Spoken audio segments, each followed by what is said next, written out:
আল্লাহর নাম নিয়ে শুরু করতেছি, দেখি ব্যবসায় কি হয়।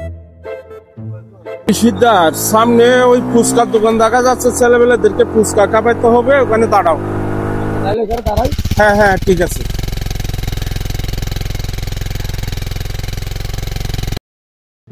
এই সবাই বসো, সবাই বসো।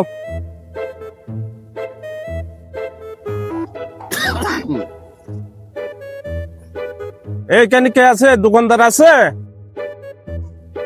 আচ্ছা, এদেরকে সবাইকে ফুচকা দাও তো, এদেরকে ডাকো। সবাই সবাই আসো, বসো।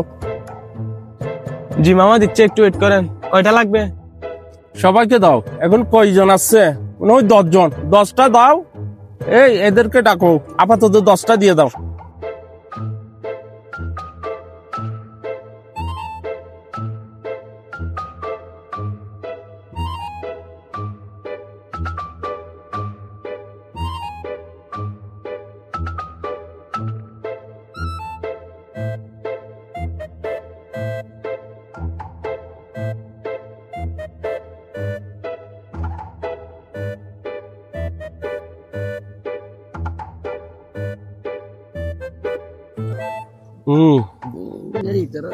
খাওয়া বেশি ভালো না, সবসময় খাই তো।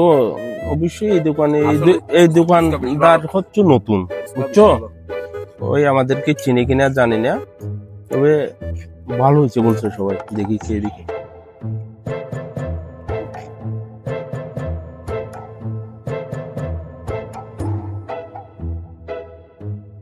আর এটা তো ঘন কেন? এটা তো আরো পাতলা হয়। খুব ভালো হয়েছে ফুচকা।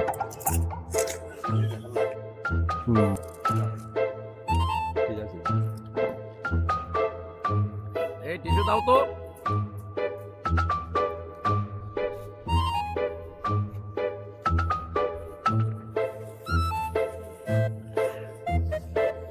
আচ্ছা ঠিক আছে, চলো সবাই। ভালো হয়েছে। খুব ভালো করছো ফুচকা। মামা বিলটা? এই, আমাকে চিনো না তুমি?